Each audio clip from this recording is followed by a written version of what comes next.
I can see myself up there. So good evening to everyone,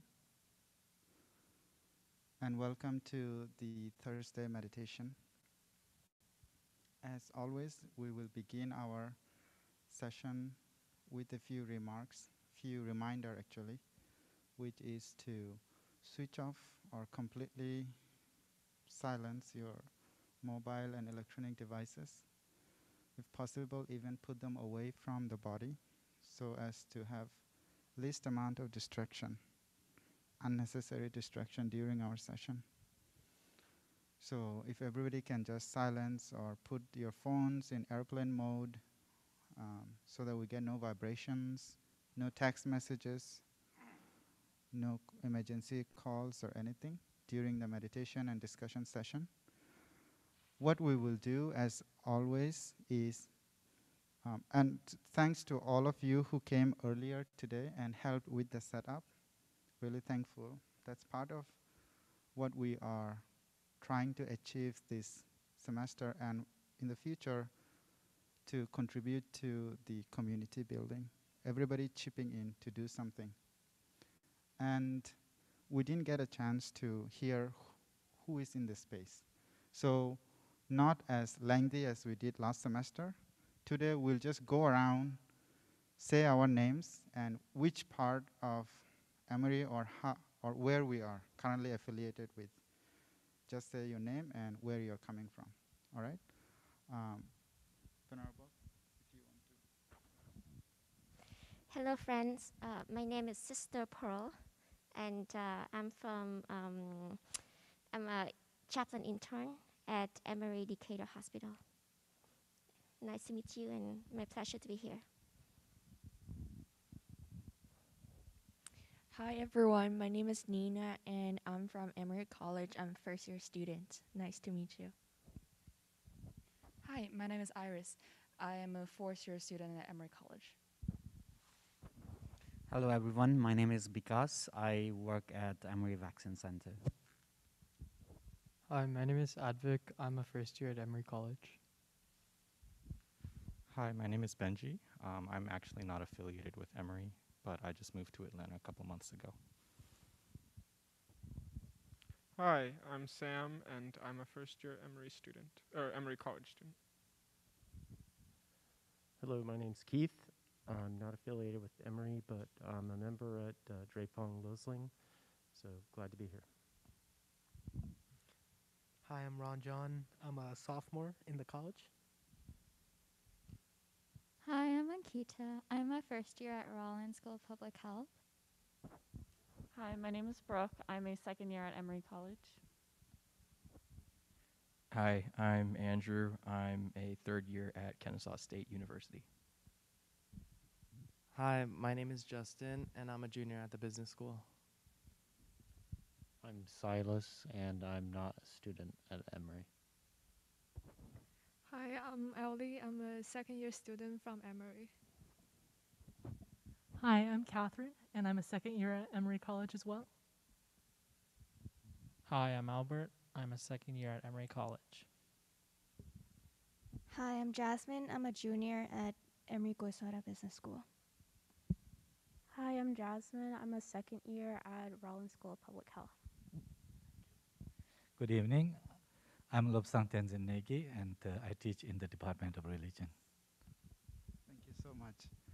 Geshe is also the speaker, special guest speaker for today.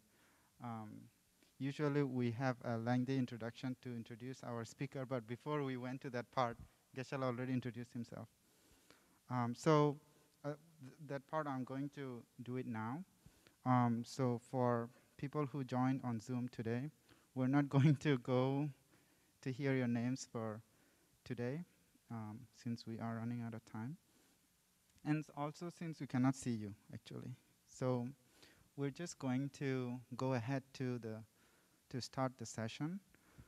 And today is a little bit different from our usual meditation gathering in that today we have a special topic that we're going to address.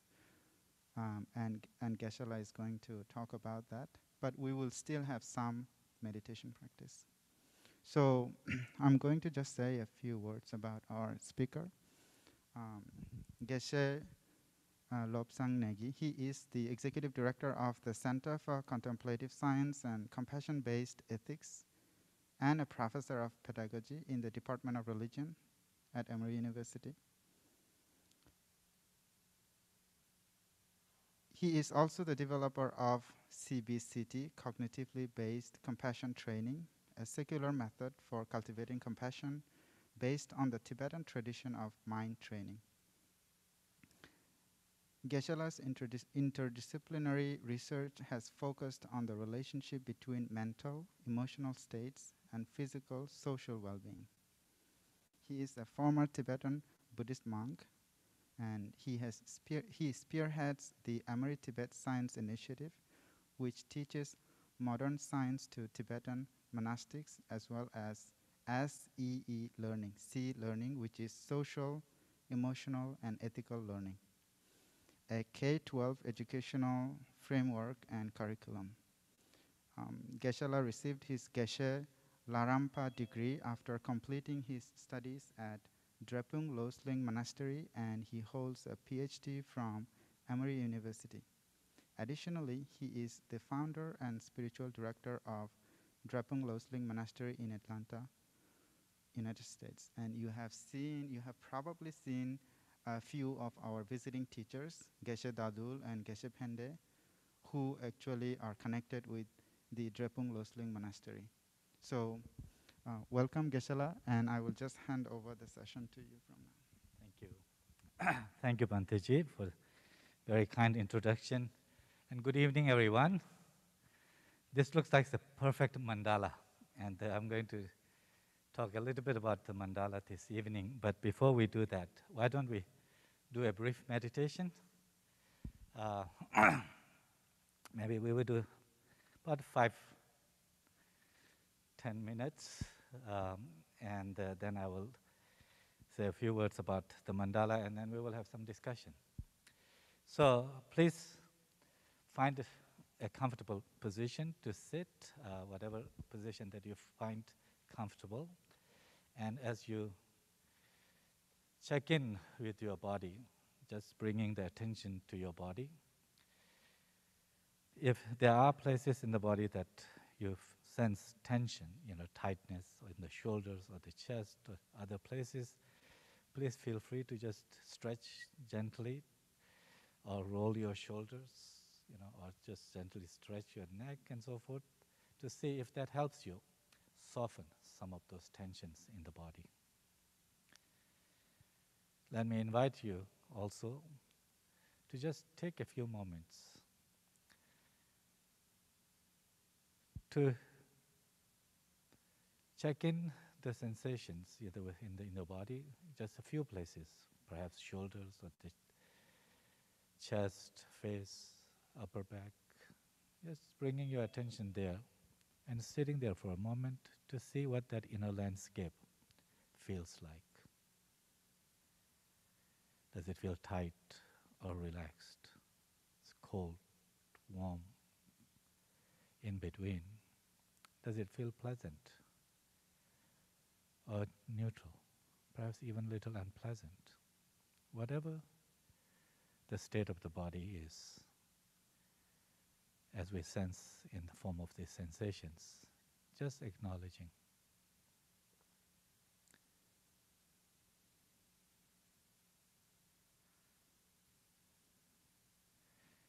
Take a few moments also to see what else is going on our inside, in the realm of our mind. Any concerns, any lingering feelings of unease, certain worries or joys, any particular thoughts or memories. Just notice as you check in with your mind, what are our present thoughts, feelings, emotions.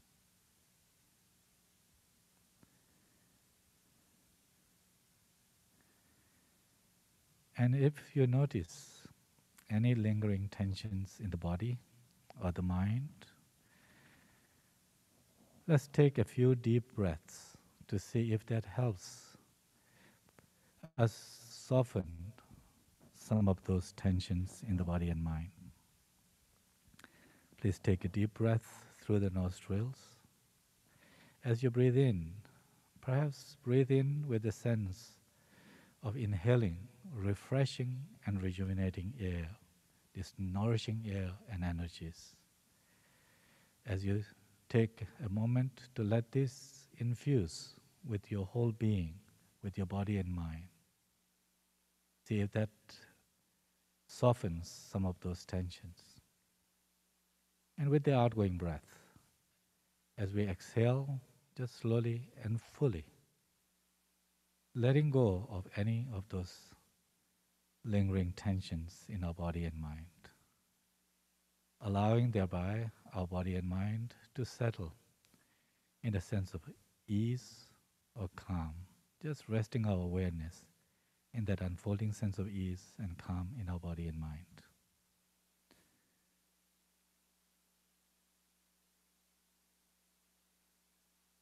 If needed, just take a few more of these very intentional, slow and deep breaths, breathing in the nourishing air and energies to infuse with our whole being, and breathing out, just letting go of our worries and tensions in the body and mind, allowing our body and mind to settle in an unfolding sense of calm or ease, just resting our awareness in that unfolding sense of ease and calm.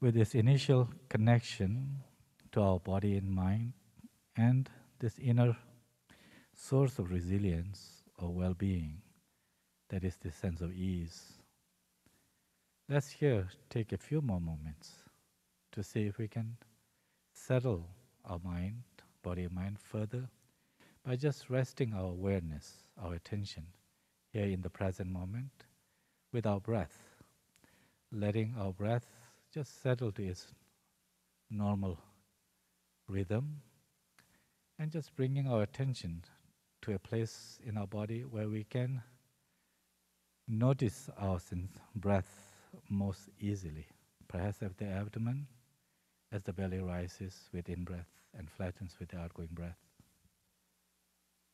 or at the chest as the lungs fill up and empty with in-breath and outgoing breath,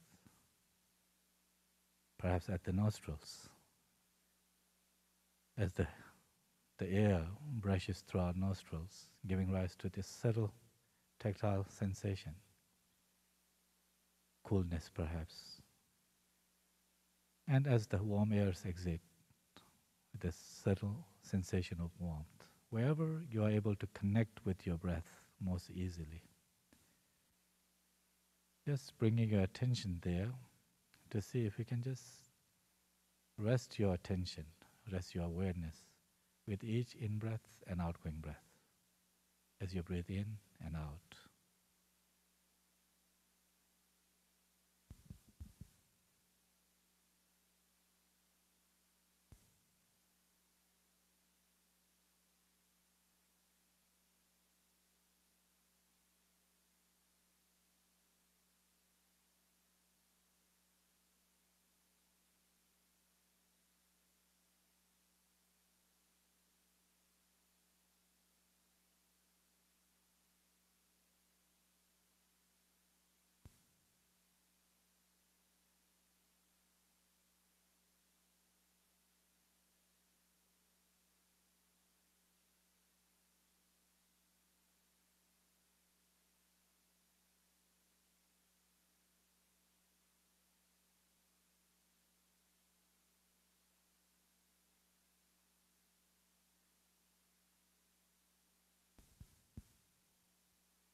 While sustaining our awareness here in the present, with our in-breath and outgoing breath. If you notice your attention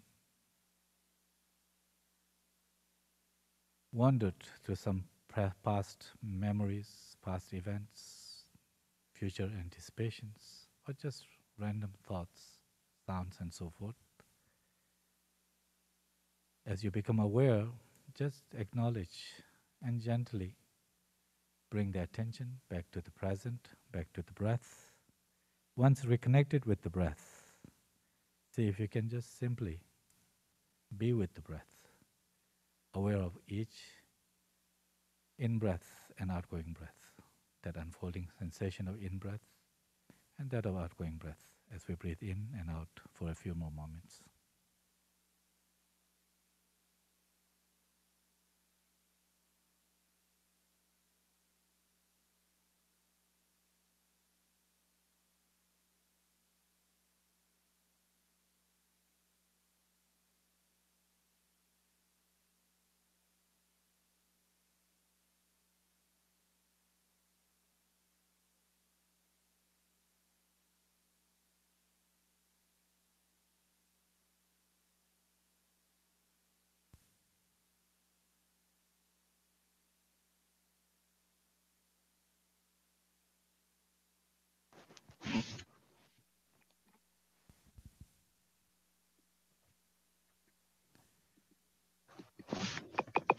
As we conclude this brief meditation, just take a moment once again to bring your attention to your body. Places that you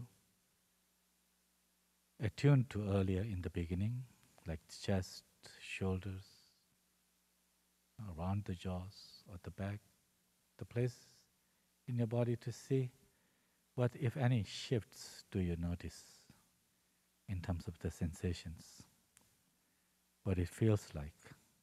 Is there a certain sense of ease, a certain sense of tender feelings?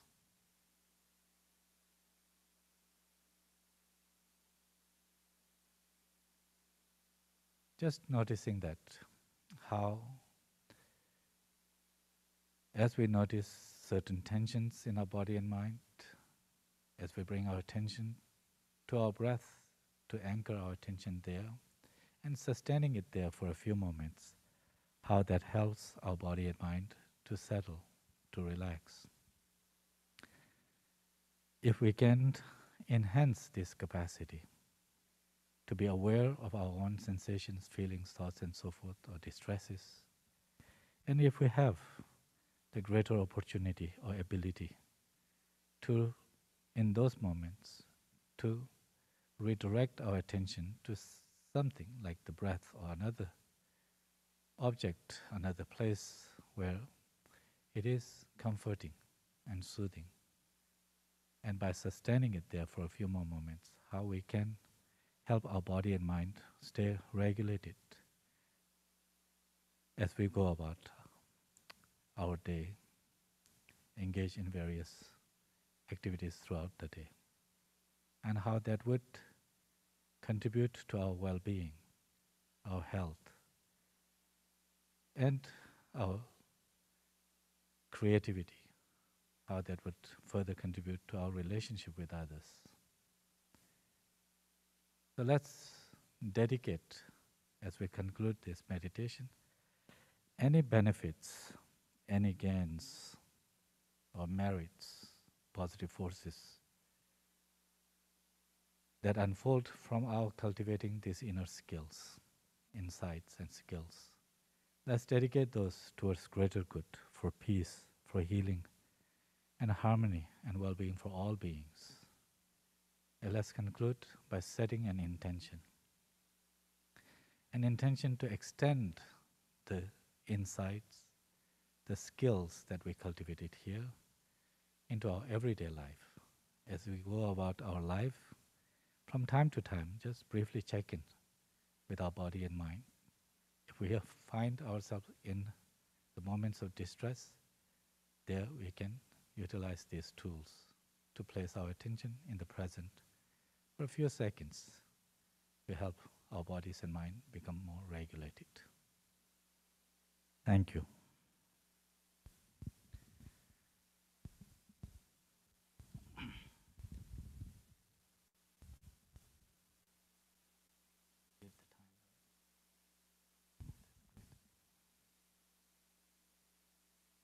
It would be 19.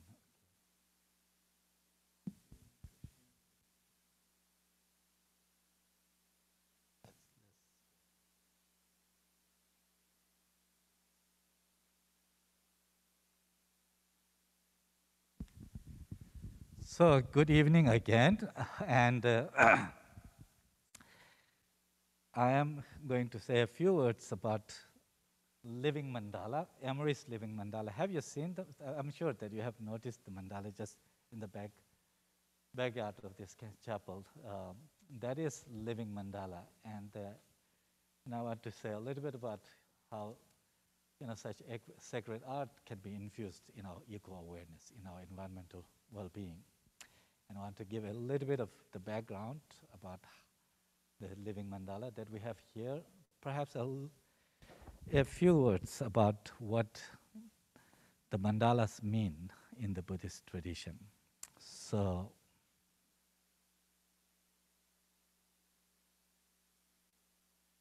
mandala is a Sanskrit, it's a Sanskrit word, Sanskrit term, which in Tibetan is translated as kilkhor, which means kil as the center and khor as the surrounding.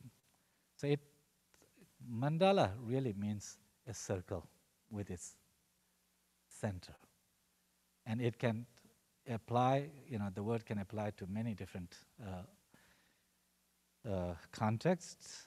In some ways that it can apply to our whole universe, whole existence actually. In the Buddhist tradition, you may be well aware that because Buddhism is not a theistic religious tradition, so it does not have the concept of a singular entity creating the universe, that there is no first cause as an omnipresent being or an entity. But what Buddhism does have is this concept of the mind, not as a singular entity, minds. It can be collective minds. In the final analysis, what unfolds around, including our universes and so forth, as the great master Vasubandhu in the 6th century said that, Lele Jiten Natsuke, is that, I'm doing it in Tibetan, but it's originally written in Sanskrit, which means that from the karma unfolds the multitudes of universes or the worlds. That is to say that it's from the collective actions, the karma, the environment that we live in, including our current universe. If you think of this, one of the conditions that gave rise to the universe that we are in has to do with the collective karma of beings who will occupy this world. Since the beings, as the living beings, there is no beginning, and no, in a way, it's depending on the different philosophical traditions in Buddhism, you may see that consciousness has no beginning, or end, like that. So, underlying karma are the mental states, intentions, and so forth. So in a sense, you can say that if, there are certain conditions that give rise to the world that unfold around, the mind plays a very central role, minds. In our individual lives, our mental states, play a role about what our life experiences are going to be. And in a more collective sense, the environment that unfold has to do with the mind also. So in that sense, you can say that, mandala, if you think about the universe itself, its center would be the minds, the collective mind, and then what unfolds is the surrounding. But in the Buddhist tantric tradition, Vajrayana, it's a tantric tradition, you find the mandalas, they play a very important role in the spiritual development. In tantric tradition, these mandalas are seen as the representation of the enlightened world. So in that sense, in the center is depicted what is the central enlightened principle and central enlightened quality. And from that enlightened state, the environment that unfolds around is the kind of manifestation, if you will, of that enlightened state or extension of that enlightened state. So in that sense, you can see there are thousands of these different mandalas in Tibetan Buddhist tradition, or Indo-Tibetan Buddhist tradition, I should say, in the Vajrayana, in this tantric tradition. But all these mandalas will have the center, the principal deity or the principal enlightened state that is manifested in embodied form as a deity, as a Buddha. So for example, in this mandala you see the Avalokiteshvara, the Buddha of compassion. That means that the enlightened state of compassion itself manifesting in the embodied form as a deity. And then what unfolds around it, you can say that this is the extension of that state. In another context, this can be seen as more like the roadmap towards achieving that fully enlightened state of compassion or the enlightened state. So the mandalas are very rich in its symbolism, and each feature in this mandala has a specific psychological state that it symbolizes. For like the mindfulness is the 37 aspects of enlightenment and so forth, the love, compassion, wisdom, and so forth. So as I said, that in this particular, that you had the center as the compassion. You can have a mandala around wisdom, the Manjushri as the wisdom. Some mandalas you can have other enlightened beings like the Tara, often known as the mother of all the Buddhas. Tara in the female form is an enlightened state representing enlightened wisdom and compassion. And in a mandala, you can have anywhere from one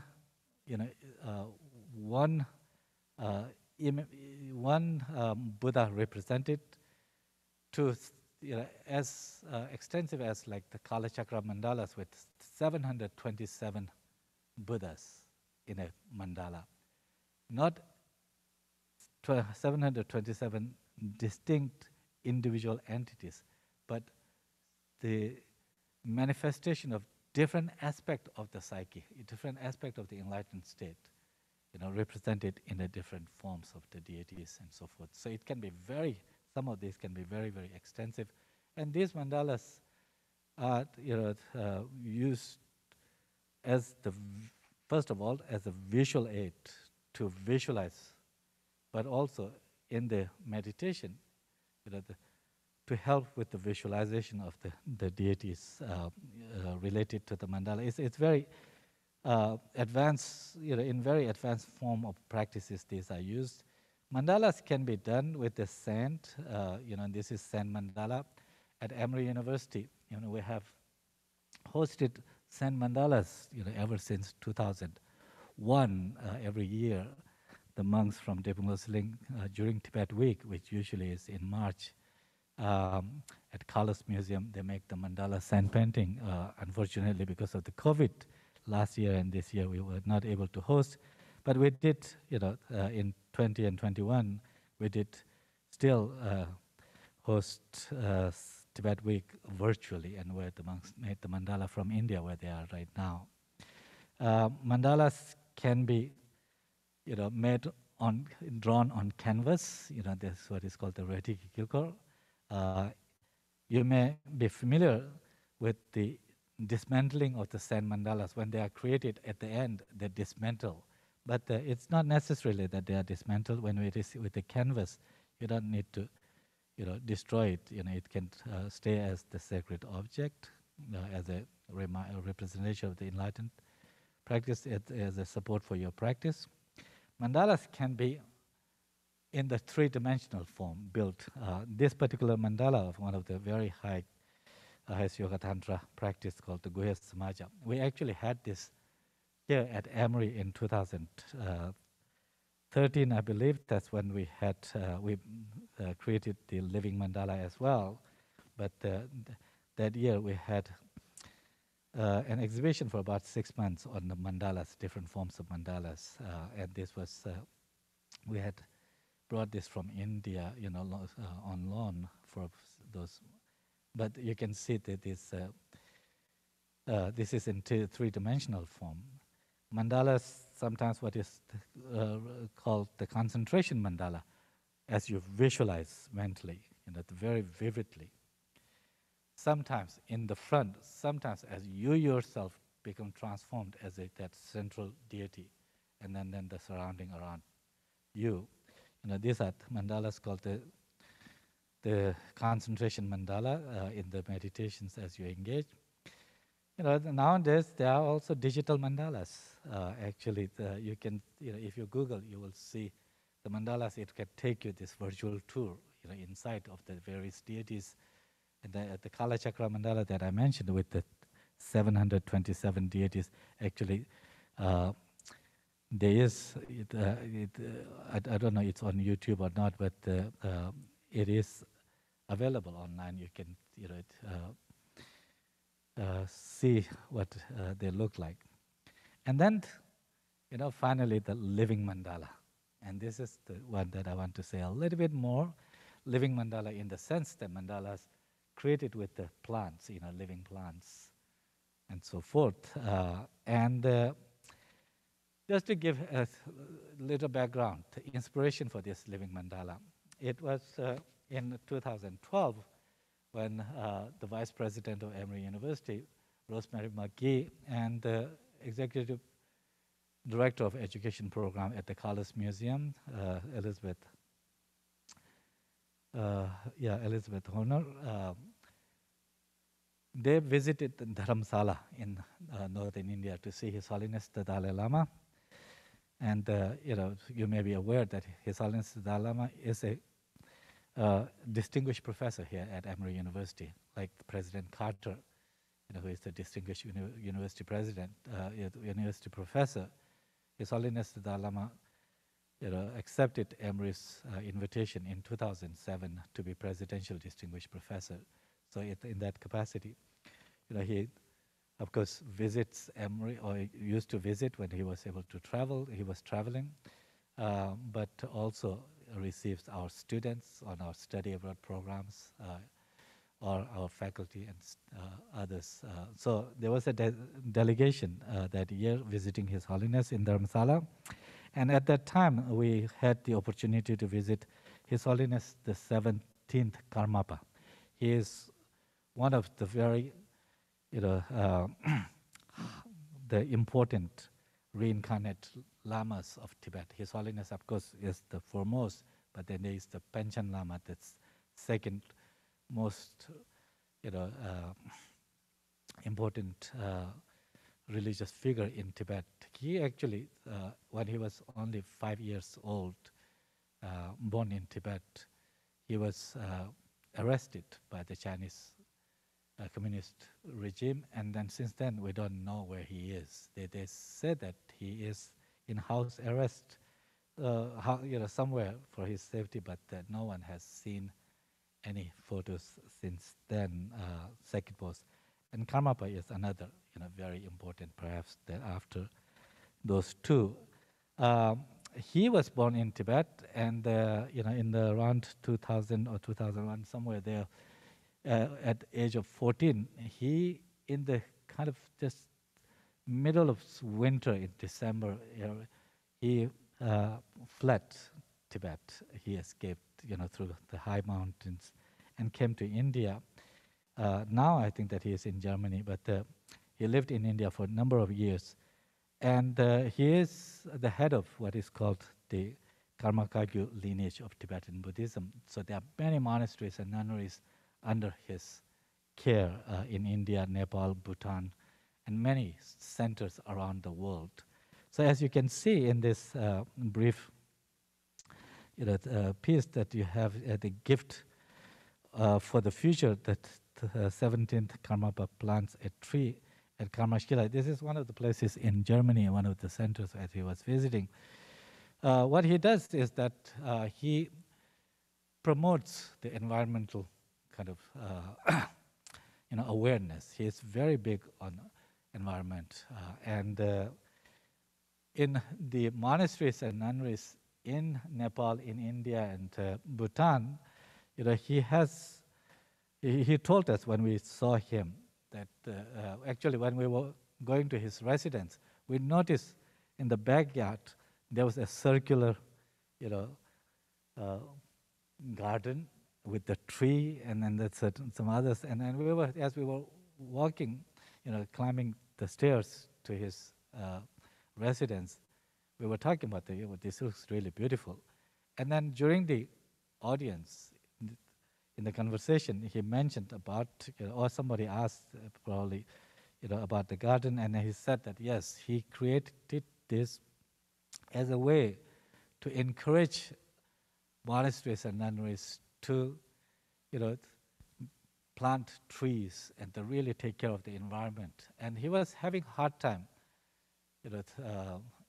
inspiring some of these monks. Like you can see that this young monk, like the little monks and the older monks as well. So what he did was that he's very creative. What he did was he combined this work of environmental protection with the spiritual practice. So he gave a name, to create the living mandalas. For the Tibetans, mandalas are the enlightened world, right? They're what represent. So therefore, to create something that represents enlightenment became a spiritual work, and therefore that he was really able to inspire many, many monasteries and nunneries to do this work, and that's what happened. Our mandala here, Living Mandala here at Emory, this, as I said, that we created in 2013 when we hosted a 6-month-long mandala exhibit at the Carlos Museum. And I was teaching a course that year on mandalas, to coincide with the exhibition, undergrad course. We had in those days also a Department of Creative Arts, which unfortunately has been closed since then at Emory. But in those days, so the then director of the Creative Arts department and one of my colleagues in the religion department, Dr. Sarah McClintock, some of you may have taken courses with her. We co-taught a course on mandalas. And as you can see, here, as we were creating this mandala, of course, we had the help from the Emory University's facilities department. Mandalas begin with a brief opening ceremony. We had the monks from Drepung Losling come and do the opening ceremony before they started the laying the further layers of the soil and so forth.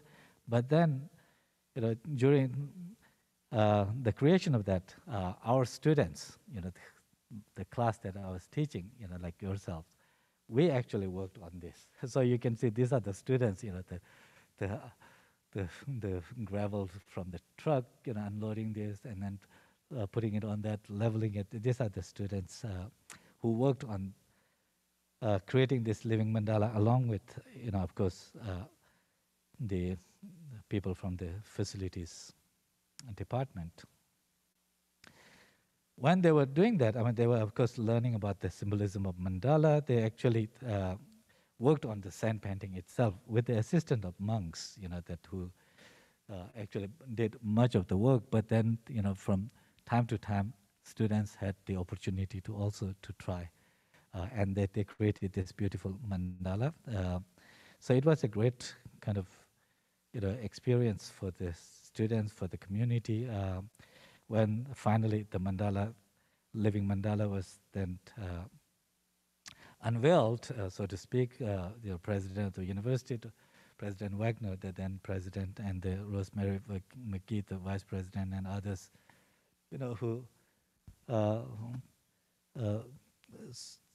came along with the people from the community and the, our Emory community and the larger community to really see the unveiling of that mandala. And since then, this mandala has been there. From time to time when I teach classes, I bring my students there if the weather is nice to sit around, if they are, I teach in Buddhism, Tibetan Buddhism, so if there are some material that can be tied to the mandala, that then we do the classes there. But otherwise, it's really a place intended to be a corner where you can go and spend a few moments in the personal reflections and like that. As I mentioned, that mandalas have really deep meaning and significance in Tibetan Buddhism, and there are actually the practices, not only in this advanced practices where the visualization of the enlightened beings and their field, if you will, or sometimes yourself transforming into the deity around that environment, but as one of the preliminary practices in Buddhist tradition is to see the entire universe that we live in, it itself as a magnificent Buddha field, and then that is made, then offered to the enlightened beings with the request for their blessings, for peace and well-being for the world, for the all beings. So, like the monk or nun or the practitioner, lay practitioner, may engage in a practice of one of the preliminaries of doing the mandala for 100,000 times. That on this plate that you see, it is the symbol of the universe or the world. That as it says that the ground is perfumed with scented water and strewn with flowers, adorned with Mount Meru, in the center, the 4 continents, the sun and the moon. Knowing it as a blessed Buddha field, I offer it so that all beings may enjoy the pure field.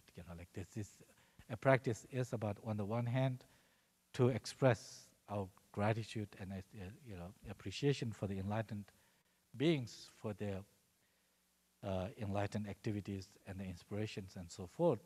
But at the same time, it is to invoke their blessings for the peace and well-being and health of the sentient beings. So it's part of a spiritual practice. I just wanted to kind of end briefly with this. In the Buddhist world, the nature, certainly plays a very important role. His Holiness the Dalai Lama, he wrote a book not long ago. It's called Our Only Home, a Climate Appeal to the World. And there, in one of the chapters that with the heading, it says, the Buddha would be green. Me too. I am green. That is what the Dalai Lama is saying, that so he says that, Buddha was born as his mother leaned against a tree for support. He attained enlightenment seated beneath the tree and passed away as trees stood witness overhead. Therefore, were Buddha to return to our world, he would certainly be connected to the campaign to protect the environment, like that. So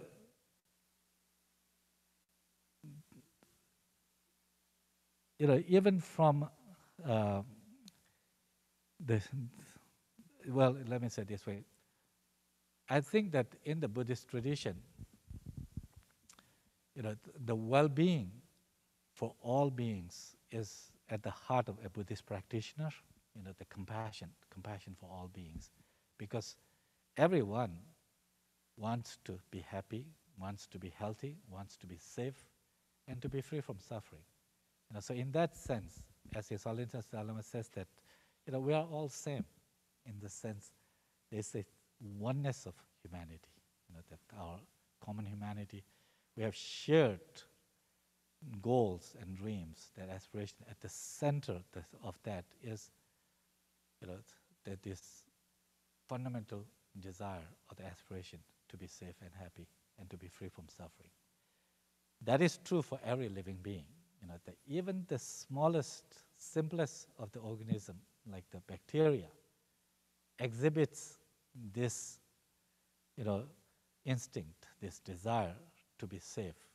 If it is approached by the certain,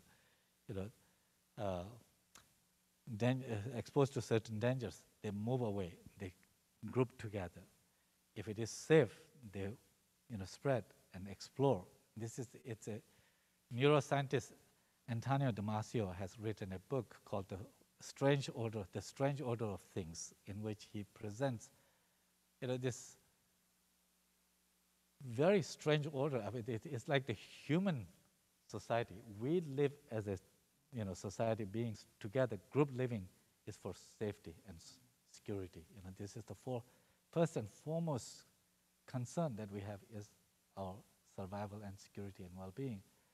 The reason with our ancestors, started living in the group is to maximize that security. So, as a human society that we are, the social animals we are, we cannot survive without each other. We are social animals, totally interdependent on each other. And this is where that if we recognize this reality, our shared human condition, then we can certainly have the kindness and compassion. Others' well-being will become as important to us. And when we think about the well-being, not just for me, because that self-absorption is actually what kills our empathy. As the psychologists point out, instead of focusing on just me, if we focus on we, us, that others, like that, then we have much greater chance to survive, to flourish. And that's why that His Holiness calls, like that, when he says that compassion is a necessity, not a luxury, without which humanity cannot survive. It's becoming very clear today in all fields, whether it's business or in the healthcare, in the education, among educators, everyone, you see that this sense of isolation, sense of disconnection is at the kind of root of so much of our insecurity, and from there the anxiety and the depression and loneliness, burnout, and many of these problems that we are kind of facing today. In the business world itself, even in the business, there's a growing awareness that business, with the traditional model of just, maximizing the profit, is not working. That the new way of thinking that is coming is to promote the trust. It's a human-centered approach to business. If you promote the trust, there is cooperation in the good times and bad times, that we stay together. Because otherwise, it's such a volatile ups and downs of the business. You can see that how, in bad times, a company can really go downhill really fast. But if there is a sense of belonging, sense of connection, sense of community, these have been so important throughout, and this is what compassion, in the final analysis, compassion is a meaningful connection. From there comes the trust, the cooperation, the generosity, sense of belonging, sense of connection, and the That's why if you think of the environment itself, out of that concern for not just for me, but us and our future generations, our children and grandchildren and their children, then we can see that how, securing that survival value and the opportunity for flourishing and survival of the humanity depends on our environment. That if we destroy this environment, we may be fine, that it may not come to an end, but how long? That if at a certain rate, the global healing, the heating, the global warming and all this, if it continues, that at the rate right now, that in the 50 years, this earth will not be in a position to sustain life.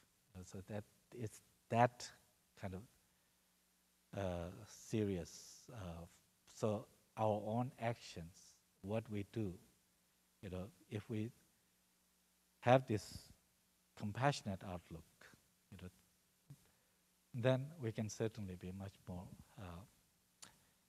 mindful about what we eat, how we act, how we interact, what we consume, and all those things. And that's why in this book, His Holiness the Dalai Lama, he says that we need a compassion revolution now. And the good thing is that that awareness is rising, and you can see how a sense of common humanity, sense of community, interdependence, will really even right now, if you look in the United States, how polarized we are, even along the political lines, like that, and how potentially how destructive it could be, if we are just really such polarized. Having this common kind of sense of oneness of humanity, from this recognition that, like us, others want to be safe and happy, that can not only bring a certain sense of well-being for us, but it will change the way that how we interact with others and what we do for the greater good. So thank you so much.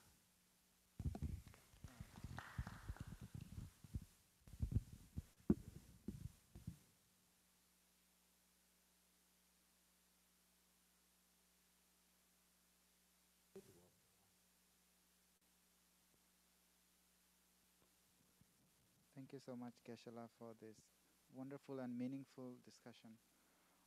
So maybe we can spend a few more minutes to, if we have any comments or feedbacks or things to clarify. Does it sound good? Anybody has any questions? Maybe I give you a few more minutes to think about a question while I ask my questions. I would like you to, if you could address two things. One is in terms of the mandala, living mandala garden that we have right next to Canon Chapel. Do you have any suggestion for us students as to how to interact with the living mandala garden as a meaningful practice in terms of the things that you have just mentioned? Thank you, Dr. G. I think thank you. One of the things that Buddhist members of the Buddhist club could interact with the mandala, living mandala, could be really, in the spring, we can plant more of those plants to make it, come alive. I don't think we have managed to, at least not last 2 years, we haven't done anything. So if there's an opportunity to, keep it kind of well planted, that can be a project, that it would be great. And the other thing is really, it is a resource. You can. We were planning on putting some benches actually, but it hasn't happened yet. But you know, if the weather is good, if you can go there and take a few moments to just sit, it's around the mandala, that could be wonderful. But you know, it is a resource for the community if you are able to, as a collectively, to tend to that. I think that would be really great. Thank you. Thank you. Some people on Zoom were saying that the volume is not good enough for them. So I hope you can hear me now. One other question I had was, just as you entered our space today, as you were sitting down, you said, this itself is like a mandala, the circle that we are sitting here in. So I was just curious if you could elaborate on that, how you have shown us many different examples of mandala.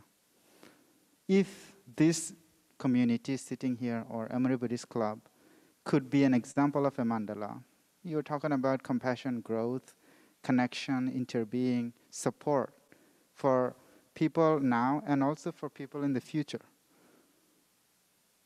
You know, if you would want to address that and see how all of that connects, thinking of this as a mandala. Thank you. This is really good question, wonderful question. As I said, that mandala, if you think about the circle, you know, what is circle? You can circle of, you know, family members, circle of friends. You know, here, you can see this as a circle of like-minded, you know, individuals that are coming together. So it's a community, you know, that this, you can see mandala as a community. And you know, what you do individually as part of the community, you know, that will have the ripple effects. You know, that because you don't remain as individual, because each one of us, you know, we interact with others, other students, other members, our families and others. How you evolve spiritually, emotionally, you know, it will have a real impact on others. So you can see the work that you are doing here, you know, the spending time together, practicing, learning, sharing, growing. This is where that, you know, as Buddha said that, you know, that the, you know, each one of us to be our own light, right? You know, like because that's where that you will illuminate others. It's a wonderful platform. It's a wonderful community. You know, it's a wonderful circle in that sense to grow and to make our lives more meaningful by touching many other people that we come in touch with. Thank you so much. That's amazing. That's very good suggestion for everyone involved here and everyone on Zoom also. Even if you are not in the circle, physically you're still on our imagined mandala, I hope. Also, one other thing is that thank you, Geshe, for being a part of this circle, this community that you just said can be so collectively supportive to each other. As Geshe himself is part of the religion department, there are all kinds of resources within Emory campus itself. If we talk about just Buddhist resources, we have professors in the religion department teaching Buddhism and also connected to many different amazing projects that can be helpful. So I would also just emphasize that fact once again is that we all, as we connect to the community, have some kind of, we bring resources with us as much as we take resources from the community. We take support from it, we also offer support to it. There's also support beyond the community in larger Emory campus. So just to keep all of that in mind. Having said that, are there any other comments or questions or feedbacks, and also for people on Zoom?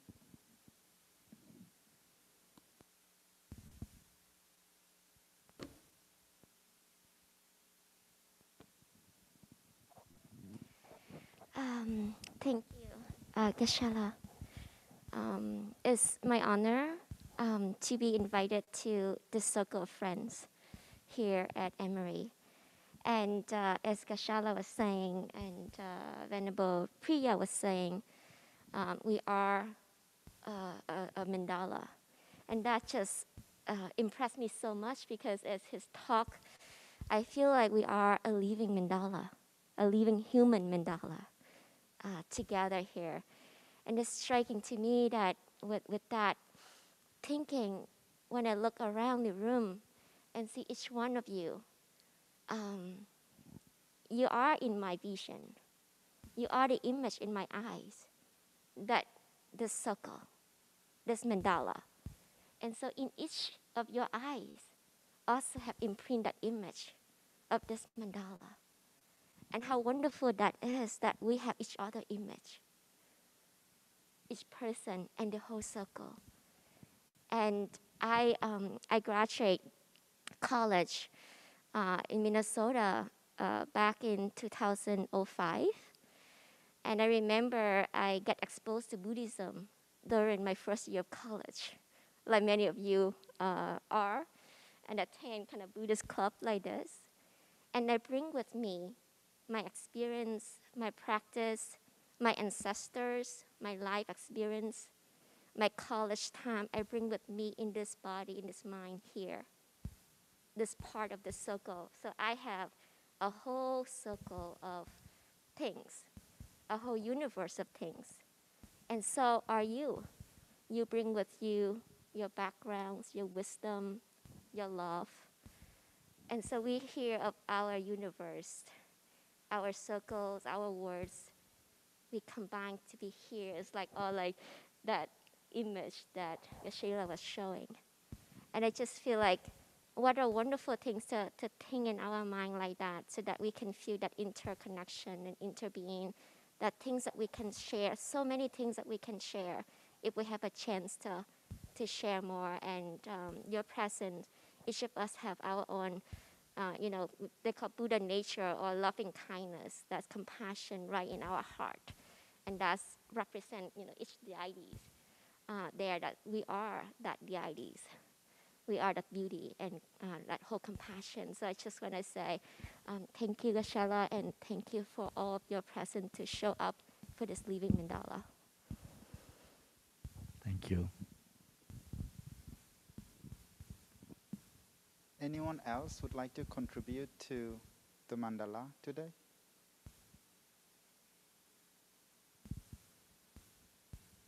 I see some people trying to avoid eye contact. So, last question, last opportunity. If you have any other thoughts or questions.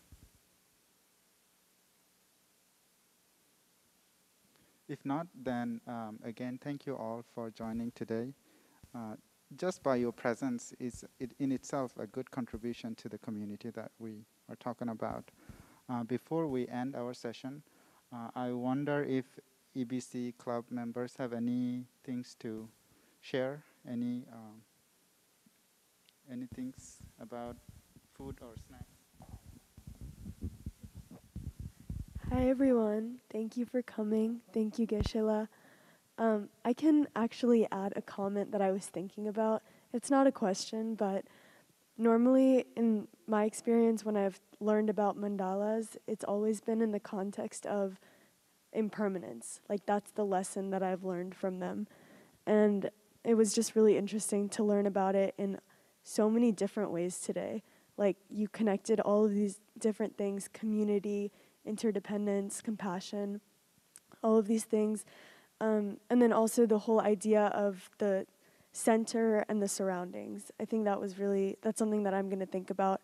And it's just a way I've never learned about mandalas before. So thank you.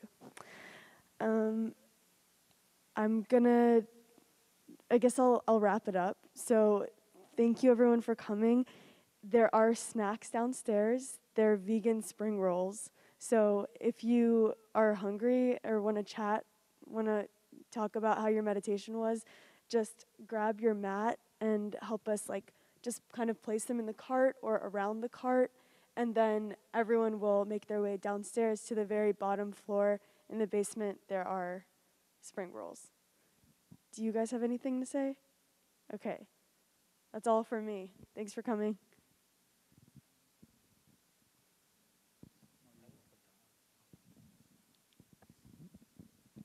Thank you so much, Meha. And just before we all depart, Just again, one big thanks to Geshe.